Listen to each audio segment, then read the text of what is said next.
Praise the Lord, hallelujah. യേശുവിന്റെ ഏറ്റവും പ്രിയപ്പെട്ട സുഹൃത്തുക്കളെ, ഹെവൻലി ടച്ച് ഈ ശുശ്രൂഷയിലൂടെ ദൈവത്തിന്റെ ആത്മാവ് ഇന്നേ ദിവസം നമ്മെ പഠിപ്പിക്കുന്നത്, ദൈവമായ കർത്താവ് എന്തിനാണ് ചില നഷ്ടങ്ങൾ നമ്മുടെ ജീവിതങ്ങളിൽ അനുവദിക്കുന്നത്. യെശയ്യാ പ്രവാചക പുസ്തകം 40-8 വചനപ്രകാരം പറയുന്നു, പുല്ല് കരിയുന്നു, പുഷ്പം വാടുന്നു, ദൈവത്തിന്റെ വചനമാകട്ടെ എന്നേക്കും നിലനിൽക്കുന്നു. ഇന്ന് അനേകം വ്യക്തി ജീവിതങ്ങളുടെ വലിയൊരു വേദനയാണ്. അവരുടെ ജീവിതങ്ങളിലെ ചില പ്രധാനപ്പെട്ട വ്യക്തി ജീവിതങ്ങൾ പെട്ടെന്ന് നഷ്ടപ്പെടുന്നു. അവരുടെ ചില സ്വപ്നങ്ങൾ നഷ്ടപ്പെടുന്നു. അന്ന് വരെ വളരെ പ്രതീക്ഷയോടെ കരുതിയിരുന്ന അവരുടെ ചില ആഗ്രഹങ്ങൾ നഷ്ടപ്പെടുന്നു. പ്രിയപ്പെട്ടവരെ, നഷ്ടങ്ങളുടെ ഒരു വലിയ വേദനയിലൂടെ കടന്നു പോകുന്ന അനേകമായിരങ്ങൾ ഇന്ന് ലോകത്തിലുണ്ട്. ഈ ശുശ്രൂഷ പങ്കെടുക്കുന്ന നമുക്കും ചില നഷ്ടങ്ങൾ സംഭവിച്ചിരിക്കാം. എന്നാൽ പരിശുദ്ധാത്മാവ് ഇന്ന് നമ്മളോട് സംസാരിക്കുകയാണ്. ഈ നഷ്ടങ്ങളിലൂടെ ദൈവമായ കർത്താവ് എന്ത് അനുഗ്രഹമാണ് നമ്മിലേക്ക് ചൊരിയാൻ ആഗ്രഹിക്കുന്നത്. അതാണ് ആ വചനം പറയുന്നത്. പുഷ്പം വാടിയിരിക്കാം, പുല്ല് കരിഞ്ഞു പോകാം. നമ്മുടെ ജീവിതങ്ങളിൽ ചിലപ്പോൾ ഒരു വേദനയെല്ലാം ഉണ്ടായിരിക്കാം. എന്നാൽ എന്തിനാണ് ആ വേദന ദൈവം അനുവദിക്കുന്നത്? യഥാർത്ഥ പൂർണ്ണ അനുഗ്രഹമായ യേശു ക്രിസ്തു നമ്മിലേക്ക് കടന്നു വരാൻ വേണ്ടിയാണ്. നിത്യനായ ദൈവത്തിന്റെ വചനം നമ്മിലേക്ക് കടന്നു വരുമ്പോൾ നഷ്ടങ്ങളിലെല്ലാം വലിയ അനുഗ്രഹത്തിന്റെ പെരുമഴ പെയ്തിറങ്ങുന്നത് നമുക്ക് അനുഭവിക്കാൻ സാധിക്കും. നമ്മുടെ ജീവിതങ്ങളിൽ നഷ്ടപ്പെട്ടു പോയ വ്യക്തി ജീവിതങ്ങൾ നമുക്ക് പകരം വയ്ക്കാൻ പറ്റില്ല. എന്നാൽ ഓർക്കുക പ്രിയപ്പെട്ടവർ, അതിന് പകരമായി യേശു കടന്നു വരികയാണ്. നമുക്ക് നഷ്ടപ്പെട്ടു പോയ ചില ഭൗതികമായ നേട്ടങ്ങൾ, ചില ജോലി മണ്ഡലങ്ങൾ, നമ്മുടെ ജീവിതങ്ങളിൽ നഷ്ടപ്പെട്ടു പോയ പലതും ഉണ്ടായിരിക്കാം. എന്നാൽ പ്രിയപ്പെട്ടവരെ, നമ്മൾ ആ സഹനം കർത്താവ് യേശു ക്രിസ്തുവിൽ നിന്ന് സ്വീകരിച്ചു കഴിഞ്ഞാൽ ആ സഹനത്തിന്റെ പകരത്തിലേക്ക് യേശു കടന്നു വരികയാണ്. അവിടെ യേശു തന്റെ കൃപയുടെ നീർച്ചാൽ ഒഴുക്കാൻ പോവുകയാണ്. ഞാൻ ഓർക്കുകയാണ്, തട്ടിൽ മെത്രാപ്പോലീത്ത ഒരു ഭവനത്തിൽ കടന്നു വരികയാണ്. ആ ഭവനത്തിലെ അവരുടെ ഏറ്റവും പ്രിയപ്പെട്ട ഏക മകൻ പെട്ടെന്ന് ഒരു അപകടത്തിൽ മരിച്ചു പോവുകയാണ്. പിതാവ് ഇപ്രകാരം ചിന്തിക്കുകയാണ്, ഞാൻ എന്താണ് അവരോട് പറയുക? പെട്ടെന്ന് പരിശുദ്ധാത്മ നൽകിയ ചിന്തപ്രകാരമാണ് പിതാവ് അവരോട് പറഞ്ഞു, നിങ്ങളുടെ ഈ മകന് പകരമായി കർത്താവ് ഏറ്റവും വിലയേറിയ ഒരു സമ്മാനമായി നിങ്ങളുടെ കുടുംബത്തേക്ക് കടന്നു വരാൻ പോവുകയാണ്. പ്രിയപ്പെട്ടവരെ, അവർ കണ്ണുനീരോടെയാണ് പിതാവിന്റെ വാക്കുകൾ സ്വീകരിച്ചത്. എന്നാൽ അത് സംഭവിച്ചു. മകൻ മരിച്ചുപോയി. അവർക്ക് വളരെ വേദനയുണ്ടായി. എന്നാൽ അവരുടെ ജീവിതം കർത്താവിലേക്ക് തിരിയുകയാണ്. അവരുടെ ജീവിതം പൂർണ്ണമായും യേശുവിനെ സ്വന്തമായി മാറുകയാണ്. അതുവരെ അനുഭവിക്കാത്ത ഒരു സമാധാനവും ആനന്ദവും എല്ലാം ആ കുടുംബം പിന്നീട് അനുഭവിക്കുന്നത് പിന്നീട് കാണാൻ സാധിച്ചു. പ്രിയപ്പെട്ടു, ദൈവത്തിന്റെ ആത്മാവിന് നമ്മളോട് സംസാരിക്കാന്നുള്ളത് ഇപ്രകാരമാണ്: നമുക്ക് നഷ്ടപ്പെടുന്നതിനേക്കാളും വലുതാണ് യേശു നൽകാൻ പോകുന്നത്. നമ്മുടെ ചില നഷ്ടങ്ങൾ യേശു അറിയാത്തതല്ല. യേശുവിന്റെ ഹൃദയത്തിലുണ്ട് ആ നഷ്ടങ്ങൾ. എന്നാൽ അതിന് പകരമായി മറ്റൊന്നുമല്ല കർത്താവ് നൽകുന്നത്, യേശു തന്നെയാണ് കടന്നു വരുന്നത്. യെശയ്യാ പ്രവാചകന്റെ പുസ്തകം 6-1 വചനപ്രകാരം പറയുകയാണ്, ഉസിയ രാജാവ് മരിച്ച വർഷം ഉന്നതമായ സിംഹാസനത്തിൽ ദൈവമായ കർത്താവ് ഉപേക്ഷിതനായിരിക്കുന്നത് യെശയ്യാ പ്രവാചകൻ കാണുകയാണ്. യെശയ്യാ പ്രവാചക പുസ്തകത്തിൽ 1 മുതൽ 5 വരെ അധ്യായത്തിൽ പ്രവചിച്ചിട്ടുണ്ട്.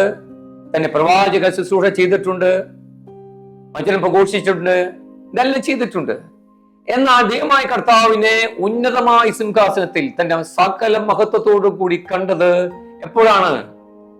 ഉസിയ രാജാവ് മരിച്ചപ്പോഴാണ്. ഉസിയ രാജാവിനെ കുറിച്ച് 2 ദിനവൃത്താന്തം 26 അധ്യായത്തിൽ ഇപ്രകാരം വിവരിക്കുന്നുണ്ട്. ഉസിയ രാജാവിന്റെ ആദ്യ വർഷക്കാലങ്ങൾ ദൈവജനത്തിന് വലിയ അനുഗ്രഹത്തിന്റെ വർഷമായിരുന്നു.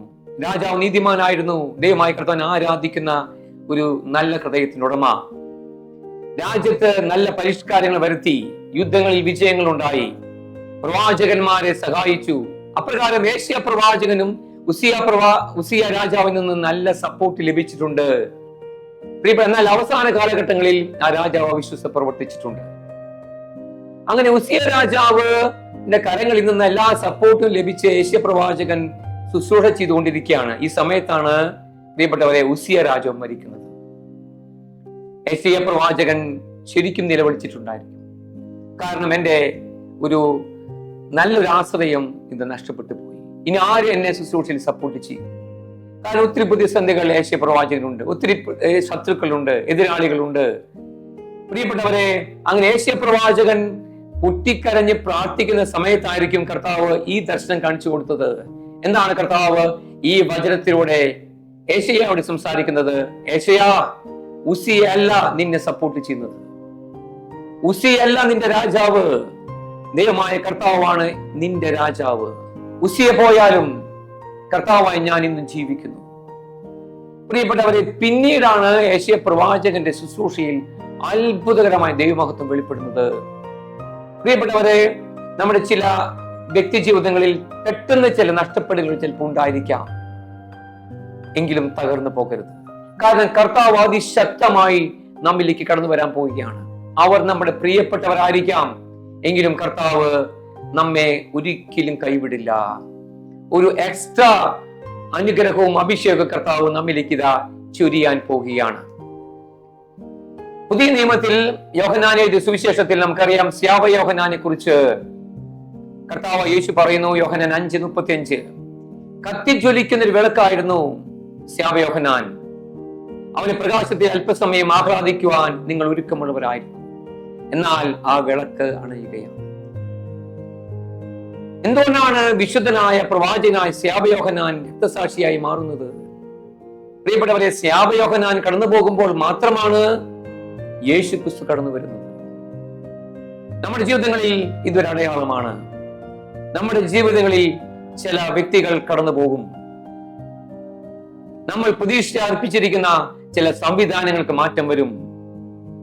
നമ്മൾ പ്രതീക്ഷ അർപ്പിച്ചിരിക്കുന്ന നമ്മുടെ സാമ്പത്തിക മണ്ഡലങ്ങളിൽ, ജോലി മണ്ഡലങ്ങളിൽ, പഠന മേഖലകളിൽ നമ്മുടെ ചില പ്രതീക്ഷകളിൽ മാറ്റങ്ങൾ സംഭവിച്ചിരിക്കാം. അവിടെ നമ്മൾ നിരാശപ്പെട്ടു പോകരുത്. കാരണം അത് കർത്താവ് കടന്നു വരുന്ന ഒരു വഴിയാണ്. യേശു വേദനയിലൂടെയാണ് നമ്മിലേക്ക് കടന്നു വരുന്നത്. അതുകൊണ്ടാണ് യോഹന്നാൻ 3:30 സ്യാവ യോഹന്നാൻ ഇപ്രകാരം പറയുന്നു, അവൻ വളരുകയും ഞാൻ കുറയുകയും ചെയ്യണം. നമ്മുടെ ചില വ്യക്തി ജീവിതങ്ങളുടെ ആശ്രയത്വം നഷ്ടപ്പെടുമ്പോഴാണ് ദൈവമായ കർത്താവിൽ പരിപൂർണമായി ആശ്രയിക്കുവാൻ പരിശുദ്ധാത്മാവ് നമ്മെ ശക്തിപ്പെടുത്തുന്നത്. 146 സങ്കീർത്തനം 5 ഇപ്രകാരം വചനം പറയുന്നു, ദൈവമായ കർത്താവിൽ പ്രത്യാശ അർപ്പിക്കുന്നവൻ ഭാഗ്യവാൻ. പ്രിയപ്പെട്ടവരെ, നമ്മുടെ ജീവിതത്തിൽ നമ്മുടെ പ്രത്യാശയും ആശ്രയത്വവും കർത്താവിൽ മാത്രമായിരിക്കണം. അതൊരു വ്യക്തിയിലായിരിക്കരുത്, അതൊരു സംവിധാനത്തിൽ ഉടക്കി പോകരുത്. അത് നമ്മുടേതായ ചില സ്വപ്നങ്ങളിൽ മാത്രം തങ്ങി നിൽക്കരുത്. അത് മുഴുവനും കർത്താവിന്റെ കരങ്ങളിലേക്ക് കൊടുക്കുക. കർത്താവ് നമ്മുടെ ജീവിതങ്ങളെ മനോഹരമാക്കി മാറ്റും. പുറപ്പാട് പുസ്തകത്തിൽ അവിടെ ഒരു സംഭവമുണ്ട്.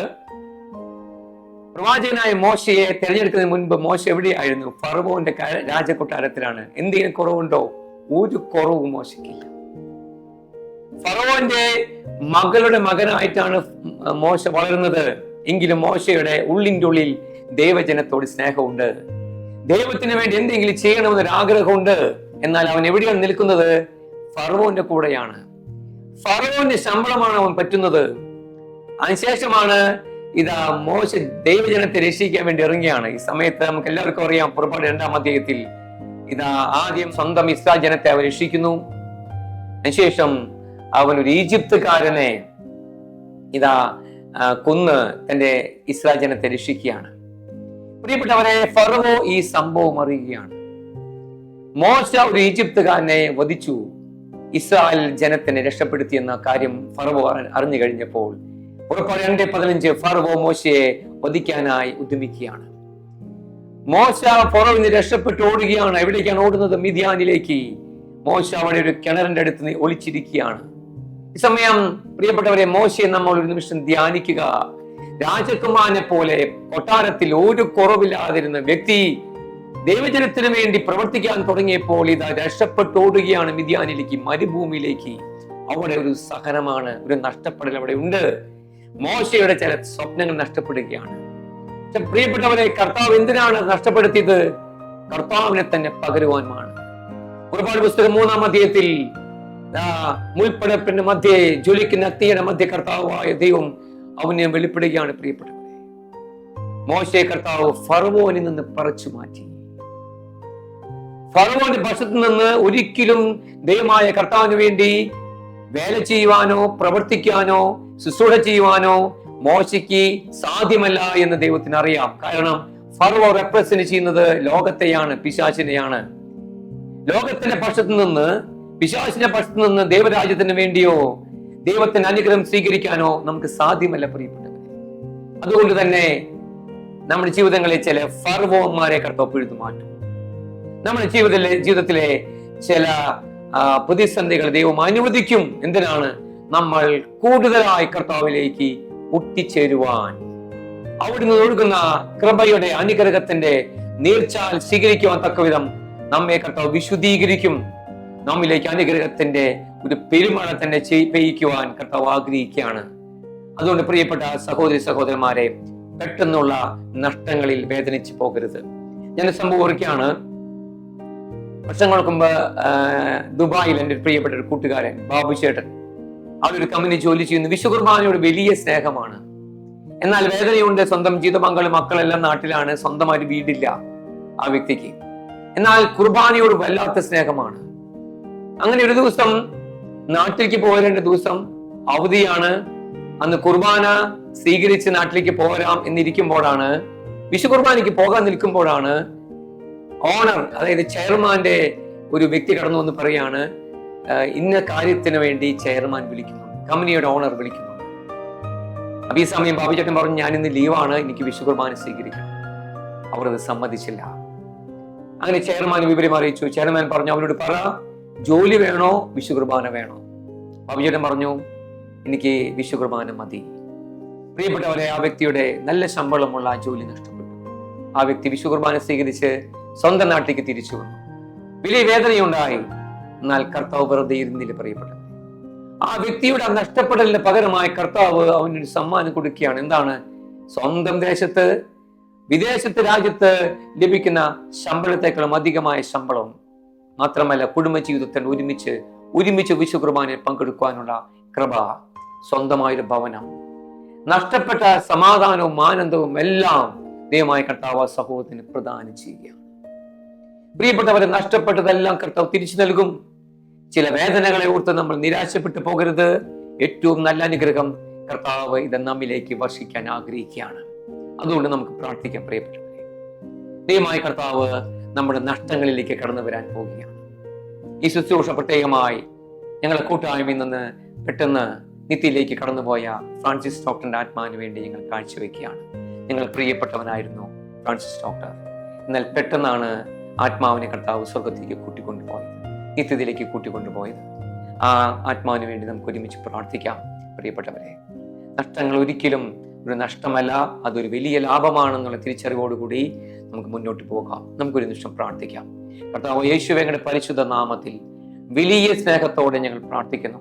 കർത്താവേ, ഈ സമയം ഞങ്ങൾ നിത്യത്തിലേക്ക് കടന്നുപോയ ഞങ്ങൾ ഫ്രാൻസിസ് ഡോക്ടറിന്റെ ആത്മാവിന് വേണ്ടിയും ഞങ്ങളുടെ ഭവനങ്ങളിൽ നിന്ന് മരിച്ചുപോയ ഞങ്ങളെ പ്രിയപ്പെട്ടവർ ആത്മാവിന് വേണ്ടി പ്രത്യേകമായി ഞങ്ങൾ പ്രാർത്ഥിക്കുന്നു. ഞങ്ങളുടെ ജീവിതങ്ങളിൽ ഉണ്ടായ പെട്ടെന്നുള്ള ചില നഷ്ടങ്ങളെ ഓർത്ത് ഞങ്ങൾ ഈ സമയം നന്ദി പറയുന്നു. ആ നഷ്ടങ്ങൾക്ക് പകരം വയ്ക്കാൻ യേശുവേ അങ്ങ് കടന്നു വരണമേ. അങ്ങ് അവിടെ ഒരു പുതിയ പാത തുറക്കണമേ. അനുഗ്രഹത്തിന്റെ ഒരു കവിഞ്ഞൊഴുക്ക് സംഭവിക്കട്ടെ എന്ന് പ്രാർത്ഥിക്കുന്നു. ഈ കൂട്ടായ്മയിൽ പങ്കെടുത്തുകൊണ്ടിരിക്കുന്ന എല്ലാ രോഗികൾക്ക് വേണ്ടിയും യേശുവിന്റെ നാമത്തിൽ പ്രാർത്ഥിക്കുന്നു. കർത്താവ്, ഈ സമയം രോഗികൾക്ക് അത്ഭുതകരമായി സൗഖ്യം കൊടുക്കണമേ. വഴി അടഞ്ഞുപോയ ജീവിതങ്ങൾക്ക് പുതിയ വഴികൾ തുറന്നു കൊടുക്കണമേ. ഇവരെ കണ്ണുനീരങ്ങ് ഏറ്റെടുക്കണമേ. കർത്താവെ, ഇവരുടെ ജീവിതങ്ങൾ ഏറ്റെടുക്കണമേ. പ്രത്യേകിച്ച് യുവജനങ്ങൾക്ക് വേണ്ടി പ്രാർത്ഥിക്കുന്നു, യുവതിയുവാക്കൾക്ക് വേണ്ടി പ്രാർത്ഥിക്കുന്നു. അവരുടെ ജീവിതങ്ങളിൽ പുതിയ വഴി തുറന്നു കൊടുക്കണമേ. യേശുനാമത്തിൽ പിതാവെ പ്രാർത്ഥിക്കുന്നു. പരിശുദ്ധ അമ്മേ, സകല വിശുദ്ധാത്മാക്കളെ, മാലാഖമാരെ ഞങ്ങൾക്ക് വേണ്ടി പ്രാർത്ഥിക്കണമേ. ആമേൻ.